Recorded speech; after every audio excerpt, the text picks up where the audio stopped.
آپ نے نام سنا ہوگا محمود غزنوی اور ایاز کا، ان کا باہم محبت کا رشتہ بہت گہرا تھا۔ ایاز ٹوٹ کے چاہتا تھا بادشاہ کو، اب دیگر مصاحبین حسد کرتے تھے، بغض رکھتے تھے، وہ کہتے تھے یہ کوئی کیا اس میں کرشمہ اور کمال ہے کہ بادشاہ اس کو اتنا ہی چاہتا ہے۔ تو بادشاہ جب ان وزراء کا، مشیروں کا حسد حد سے بڑا ہوا دیکھا تو ایک دن سب کو اپنے دربار میں حاضر کیا۔ دربار میں ایک تالاب تھا، تو اس میں مٹھی بھر کے موتیوں کی پھینک دی، اور ایک ایک وزیر کو کہا کہ یہ موتی نکال کے لاؤ، اور یہ خیال کرنا کہ تمہارا لباس بھی، تمہارا بدن بھی نہیں بھیگنا چاہیے۔ تو سب نے کہا کہ یہ عجیب بات ہے کہ حوض کی تہہ سے موتی نکال کے لائیں اور لباس بھی نہ بھیگے اور بدن بھی نہ بھیگے، یہ تو لازمی ہوگا۔ پھر دوسرے وزیر کو کہتا کہ یہ موتی نکال کے لاؤ، تمہارا لباس بھی نہیں بھیگنا چاہیے، تمہارا بدن بھی نہیں بھیگنا چاہیے۔ تو وہ آگے سے حجت کرتا یہ کیسے ہو سکتا ہے کہ بدن بھی اور لباس بھی نہ بھیگے اور موتی بھی نکال لاؤں؟ تیسرے کو، چوتھے کو، پانچویں کو، ہر ایک آگے سے حجت کرے، یہ کیسے ہو سکتا ہے؟ پھر ایاز آ گیا، تو بادشاہ نے ایاز کو کہا کہ یہ موتی نکال کے لانے ہیں اور تمہارا لباس بھی اور تمہارا بدن بھی نہیں بھیگنا چاہیے۔ ایاز نے فوراً چھلانگ لگائی اور موتی نکالے۔ جب باہر نکلا تو بدن اور لباس پانی سے نچڑ رہا تھا، تو ایسے موتی بادشاہ کو پیش کیے اور بدن کپ کپا رہا تھا۔ تو بادشاہ بڑے غصے سے کہا کہ ایاز، تمہارا بدن بھیگ گیا، تمہارے کپڑے بھی بھیگ گئے، میں نے کہا تھا لباس بھی نہیں بھیگنا چاہیے، کپڑے بھی نہیں بھیگنے چاہیے۔ تو ایاز بڑی لجاجت سے عرض کرنے لگا، بادشاہ سلامت، آپ کے دو حکم تھے، ایک یہ کہ موتی نکال کے لانے ہیں، دوسرا حکم یہ تھا کہ لباس اور کپڑے بھیگنے نہیں چاہیے۔ تو ایک حکم میں نے پورا کر دیا ہے، دوسرے کی معافی چاہتا ہوں۔ تو صاحب، اللہ نے حضرت انسان کے سینے میں جذبات کا ایک جہاں آباد کیا ہے، شیطان کو بھی انسان کے پیچھے لگا دیا، اس کی آزمائش کے لیے، اس کے امتحان کے لیے۔ نفس بھی اس کے اندر موجود ہے، اور دوسری جانب اس کو گناہوں سے منع بھی کیا اور نیکی کی تلقین بھی کی۔ اب کتنی مشکل زندگی ہے حضرت انسان کی، آئی جان شکنجے اندر جویں ویلنے دے وچ گنا، کتنی مشکل زندگی ہے۔ خواہشیں ہیں کہ آوارہ ہیں، آرزویں ہیں کہ بے قابو ہیں، اور دوسری جانب اللہ کا حکم ہے۔ اب کیا کرے؟ تو گناہ کرنے کے بعد پھر اللہ کے حضور توبہ کر لے، جو ممکن ہو وہ نیکی کرے، اور گناہ سے مقدور بچنے کی کوشش کرے، لیکن بشری تقاضوں کے تحت اگر اس سے گناہ کبھی سرزد ہو جائے تو اس پر اکڑے نہ اور اس پہ مصر نہ رہے، اس پہ اصرار نہ کرے، بلکہ فوراً اللہ کے حضور توبہ کرے۔ گناہ کرنے کے بعد بندہ جب توبہ کرتا ہے، التائب من الذنب کمن لا ذنب لہ، تو وہ ایسے ہوتا ہے جس طرح اس نے گناہ کیا ہوا ہی نہیں۔ بندہ 100 بار گناہ کر کے توبہ کرے، اللہ 100 بار معاف فرما دیتا۔ وہ کریم ہے، 70 ماؤں سے زیادہ پیار کرتا ہے۔ تو بندے اس کی دہلیز پہ جب توبہ کرتے ہیں، رجوع کرتے ہیں اور اس سے معافی مانگتے ہیں، تو وہ یہ نہیں دیکھتا کہ یہ گناہ گار کتنا بڑا ہے، وہ یہ دیکھتا ہے کہ یہ میری دہلیز پہ آیا ہے، اور اس کے ما قبل کے سارے گناہ معاف بھی کرتا ہے، بلکہ گناہوں کو بدل کے نیکیوں میں بھی تبدیل کر دیتا ہے۔ آئیے اب قرآن مجید میں ان لوگوں کی کہانی بھی پڑھیے جو اپنی زندگی کو اپنے مالک کے نام لگا چکے ہیں، اور ان سے اگر کوئی معاملہ سرزد ہو جاتا ہے تو وہ کس قدر اللہ سے ڈرتے ہیں۔ والذین یؤتون ما آتوا وقلوبہم وجلہ انہم الی ربہم راجعون۔ فرمایا کہ وہ لوگ جب ان سے کوئی خطا سرزد ہو جاتی ہے، کوئی گناہ ہو جاتا ہے، تو ان کے دل لرز جاتے ہیں، خوف خدا سے وہ کانپنے لگ جاتے ہیں۔ انہم الی ربہم راجعون، تو وہ اپنے رب کی طرف رجوع کرنے والے ہوتے ہیں۔ اگر ان سے کبھی کوئی گناہ سرزد ہو جائے، ان سے کوئی غلطی سرزد ہو جائے، تو پھر اس پہ ضد نہیں کرتے، اس پر مصر نہیں ہو جاتے، اس پر حجتیں اور دلیلیں نہیں لاتے، بلکہ وہ کیا کرتے ہیں؟ فوراً اللہ کے حضور رجوع کرتے ہیں اور معافی مانگتے ہیں، اور اللہ کو یہ بہت پسند ہے کہ کوئی مجھ سے معافی مانگے، اور اللہ انہیں معاف کر دیتا ہے۔ اللہ اکبر۔ حضرت عبداللہ ابن مسعود رضی اللہ تعالیٰ عنہ فرماتے ہیں کہ مومن کی یہ شان ہے کہ جب وہ گناہ کر بیٹھے تو وہ یوں محسوس کرتا ہے جس طرح پہاڑ تلے آ گیا ہے. یہ اس کی کیفیت ہے کہ گناہ کرنے کے بعد، نافرمانی کرنے کے بعد اس کا دل لرز اٹھتا ہے. وَقُلُوبُهُمْ وَجِلَةٌ، ان کے دل خوف خدا سے لرزنے لگ جاتے ہیں کہ ہم سے یہ گناہ کیوں سرزد ہو گیا، یہ تو اللہ کی ناراضگی کا سبب ہے. تو حضرت عبداللہ ابن مسعود فرماتے ہیں یوں محسوس کرتے ہیں جس طرح پہاڑ تلے آ گیا ہے اور پہاڑ ابھی گر جائے گا اور انہیں کچل دے گا. تو وہ جلدی جلدی تلافی کرتے ہیں، توبہ کرتے ہیں، رجوع اللہ کرتے ہیں تاکہ ہمارا گناہ معاف ہو جائے. اور منافق کی مثال بھی بیان کی گئی. جب وہ گناہ کرتا ہے تو یوں محسوس کرتا ہے جیسے بدن پہ مکھی بیٹھی تھی، ہلکے اشارے سے اڑا دی.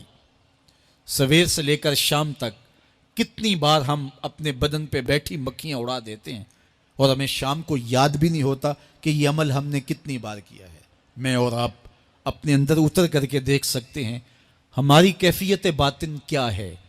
نمازیں چھوڑی، جھوٹ بولا، غیبت کی، چغلی کی، کسی کا دل دکھایا، کسی کو تکلیف دی، گالی گلوچ کیا، سب و شتم کیا، سویر سے شام تک کیا کیا گناہ کیے.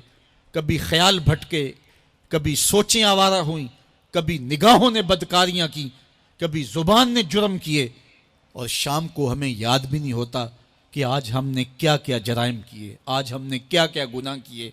اگر ہماری یہ کیفیت ہے تو یہ عملی نفاق ہے کہ بدن پہ مکھی بیٹھی اور اڑا دی. اور اگر ہماری کیفیت یہ ہے کہ گناہ کے بعد یہ محسوس ہوتا ہے کہ ہم پہاڑ تلے آ گئے اور اللہ کی ناراضگی ہم نے مول لے لیے اور جلدی جلدی توبہ کر کے رجوع کرنے کی جانب بڑھتے ہیں، تو پھر مبارک ہو. نہیں تو مجھے اور آپ کو اپنا محاسبہ کرنا چاہیے. ہمارے دلوں پر زنگ چڑھ گئے ہیں اور ہماری کیفیت یہ ہو گئی ہے کہ گناہ کرنے کے بعد بھی ہم ڈٹے رہتے ہیں. جبکہ زندگی اصحاب رسول کی دیکھیے ان سے بھی کبھی کوئی خطا سرزد ہو جاتی تو وہ فوراً اس گناہ کی تلافی کے لیے حضور کی بارگاہ میں حاضر ہو جاتے. حضرت ابو لبابہ رضی اللہ تعالیٰ عنہ نے اپنے آپ کو مسجد نبوی کے ستون کے ساتھ بندھوا دیا اور کہا کہ جب تک میری معافی نہیں ہوگی تب تک اپنے آپ کو کھلواؤں گا نہیں. اور پھر جب ان کی بخشش کا اعلان ہوا تو پھر حضور کے ہاتھوں سے اپنے آپ کو انہوں نے کھلوایا. ایک خاتون حضور کی خدمت میں حاضر ہوئی اور عرض کی یا رسول اللہ صلی اللہ علیہ وسلم، مجھ سے بدکاری سرزد ہو گئی ہے اور میرے پیٹ میں بچہ ہے اور میں چاہتی ہوں کہ آخرت کی سزا کی بجائے دنیا کے اوپر اس کی سزا مجھے دے دی جائے تاکہ میں پاک ہو جاؤں اور صاف ہو جاؤں، کیونکہ آخرت کی سزائیں بہت سخت ہیں. اللہ کے محبوب علیہ السلام نے جبریل امین سے ایک دن پوچھا تھا مجھے جہنم کے عذابوں کا ذکر سناؤ. تو عرض کی یا رسول اللہ صلی اللہ علیہ وسلم، سب سے ہلکا عذاب، اخف العذاب، ہلکا ترین عذاب یہ ہے کہ جہنمی کے پاؤں میں آگ کے جوتے رکھے جائیں گے. باقی اس کے پورے بدن پہ آگ نہیں ہوگی، صرف آگ کے جوتے اس کو پہنائے جائیں گے. لیکن اس کی حدت، گرمی اور شدت اتنی ہوگی، یغلی منہما دماغہ، اس کی شدت سے اس کا دماغ پگھل کر ناک اور کانوں کے ذریعے سے باہر آنا شروع ہو جائے گا. یہ سب سے ہلکے عذاب کی کیفیت ہے. اور جو عذاب سخت ہیں الیاذ باللہ، اللہ تعالیٰ قرآن مجید میں فرماتا ہے ثم لا یموت فیہا ولا یحیا، اس بڑے عذاب کا ذکر کیا جو جہنمیوں کو دیا جائے گا. فرمایا اس عذاب کی کیفیت یہ ہوگی بندہ نہ جیے گا نہ مرے گا. جیے گا اس لیے نہیں کہ آگے اور پیچھے، دائیں اور بائیں آگ ہی آگ ہوگی، تو اس آگ میں جینا کو جینا تو نہیں ہوگا. اور مرے گا اس لیے نہیں کہ موت کو موت آ چکی ہوگی. جنت میں جنتیوں کو ایک ہی ڈر اور خدشہ ہوگا کہیں موت نہ آ جائے، اور جہنمیوں کو ایک ہی امید ہوگی کہیں موت آ جائے اور جان چھوٹ جائے. اللہ تعالیٰ مینڈے کی شکل میں موت کو لائے گا اور موت کو ذبح کیا جائے گا. جنتی جنت سے اور جہنمی جہنم سے دیکھ رہے ہوں گے. جب موت کو ذبح کر دیا جائے گا اب موت نہیں ہے تو جنتی اتنے خوش ہو جائیں گے کہ اگر موت کو موت نہ آئی ہوتی تو یہ خوشی سے مر جاتے، اور جہنمی اتنے مایوس، دکھی اور پریشان ہوں گے کہ اگر موت کو موت نہ آئی ہوتی تو یہ صدمے سے مر جاتے. تو وہ کتنا سخت عذاب ہوگا. الیاذ باللہ کے ہلکے ترین عذاب کی کیفیت یہ ہے کہ پاؤں میں آگ کا جوتا اور دماغ پگھل کے ناک اور کانوں کے راستے سے باہر آ جائے. تو اس نے عرض کی یا رسول اللہ صلی اللہ علیہ وسلم میرے اوپر حد جاری کر دیجئے. اور اس نے کہا کہ میرے پیٹ میں جو ہے وہ بچہ ہے. اللہ کے محبوب علیہ السلام نے فرمایا جاؤ جب بچہ پیدا ہو تو پھر آنا. وہ چلی گئی.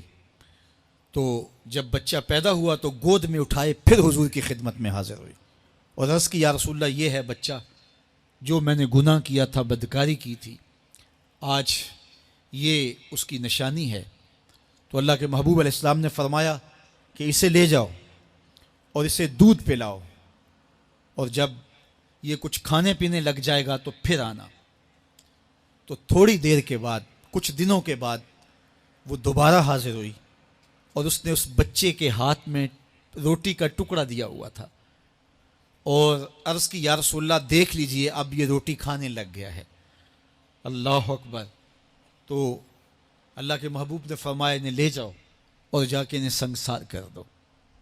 اس کی یہ حد بنتی تھی. اس کو سنگسار کیا اور اس نے خود یہ سزا اپنے لیے قبول کی. ماعز ابن مالک اسلمی عرض کی یا رسول اللہ طہرنی، مجھے پاک کر دیجئے. میرے حضور نے فرمایا جاؤ اللہ سے معافی مانگو. وہ گئے اور معافی مانگی. بے چینی اتنی تھی پھر آ گئے اور عرض کی طہرنی یا رسول اللہ، حضور مجھے پاک کر دیجئے. فرمایا جاؤ اللہ سے معافی مانگو. وہ گئے، معافی مانگی، پھر پلٹ آئے. تیسری مرتبہ، چوتھی مرتبہ. آقا کریم نے فرمایا فیما اطہرو کا، تمہیں کہا اللہ سے معافی مانگو، کریم ہے معاف کر دے گا، تم پھر پلٹ آتے ہو، تمہیں کس جرم سے پاک کروں؟ قال من الزنا، عرض کی مجھ سے بدکاری ہو گئی ہے اور میں چاہتا ہوں کہ دنیا پر فارغ ہو جاؤں. حضور نے فرمایا کہ اس کا توازن عقلی تو ٹھیک ہے. عرض کی حضور صحیح الحواس ہے. کہا کہ یہ نشے میں تو نہیں کہہ رہا. کسی نے اٹھ کے منہ سونگا. کہا حضور ایسی بات بھی نہیں ہے. فرمایا تم سوچ لو کیا کہہ رہے ہو. کہا حضور جو میں کہہ رہا ہوں وہ سچ کہہ رہا ہوں، مجھ سے گناہ سرزد ہو گیا اور میں چاہتا ہوں کہ دنیا پر ہی فارغ ہو جاؤں. اللہ کے محبوب علیہ السلام نے فرمایا کہ انہیں سنگسار کر دو. ماعز ابن مالک اسلمی کو سنگسار کر دیا گیا. جب ان کا جنازہ اٹھا تو حضور بھی جنازے کے جلوس میں تھے. کسی کی زبان سے نکلا لو ماعز نے گناہ کیا تھا. بس یہ بات سننے کی دیر تھی. اللہ کے محبوب کے چہرے پہ جلال آ گیا. فرمایا خبردار اگر کسی نے میرے ماعز پہ بات کی. میرے ماعز نے ایسی سچی توبہ کی ہے اگر روئے زمین کے تمام مسلمانوں میں بانٹ دی جائے لکفاہم، سب کی مغفرت ہو جائے. کہ انہوں نے اپنے آپ کو خود پیش کیا ہے. اب ماعز ابن مالک کا جنازہ اللہ کے رسول نے خود پڑھایا. بلکہ مسلم کتاب الحدود میں ہے کہ ان کے جنازے کے دوسرے دن یا تیسرے دن حضور ان کے ہاں تشریف لے گئے. اور جب آقا گئے وہم جلوسن، تو لوگ وہاں بیٹھے ہوئے تھے. تو میرے آقا نے فرمایا استغفروا لماعز، ماعز کے لیے بخشش اور مغفرت کی دعا کرو.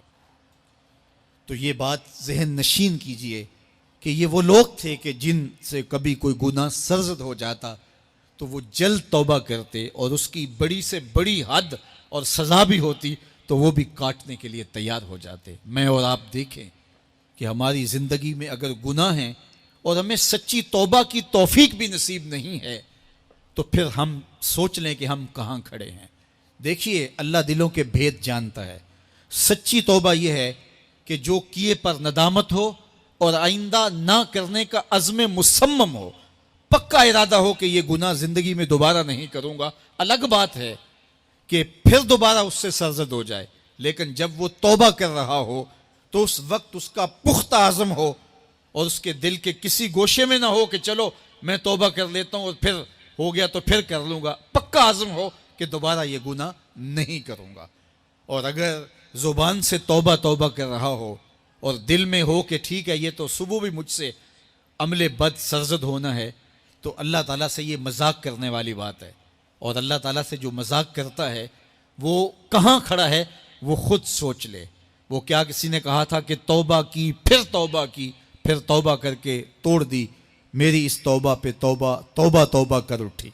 تو ایسی توبہ نہیں ہے کہ جو رسماً کسی مجلس میں چلے گئے، کسی اجتماع میں چلے گئے تو سب لوگوں نے توبہ توبہ کی تو وہ بھی توبہ توبہ کرتا رہا، لیکن اس کا عزم مصمم پختہ ارادہ نہیں تھا گناہوں کو چھوڑنے کا، تو یہ توبہ نہیں، یہ مذاق ہے۔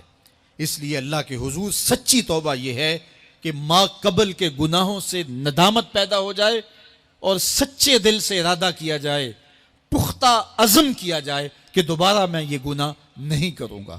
یہ الگ بات ہے کچھ عرصے بعد اس سے پھر سرزد ہو جائے، پھر وہ گناہ ہو جائے، تو پھر وہ پکی توبہ کرے، تو 100 بار بھی گناہ کرے گا، 100 بار بھی توبہ کرے گا، اللہ 100 بار قبول کرے گا۔ لیکن عند توبہ اس کا عزم مصمم ہونا چاہیے، اس کا عزم پختہ ہونا چاہیے۔ محض لفظوں سے توبہ توبہ پکارنا اور دل توبہ نہ کر رہا ہو اور دل عزم مصمم نہ رکھتا ہو تو یہ توبہ نہیں ہے۔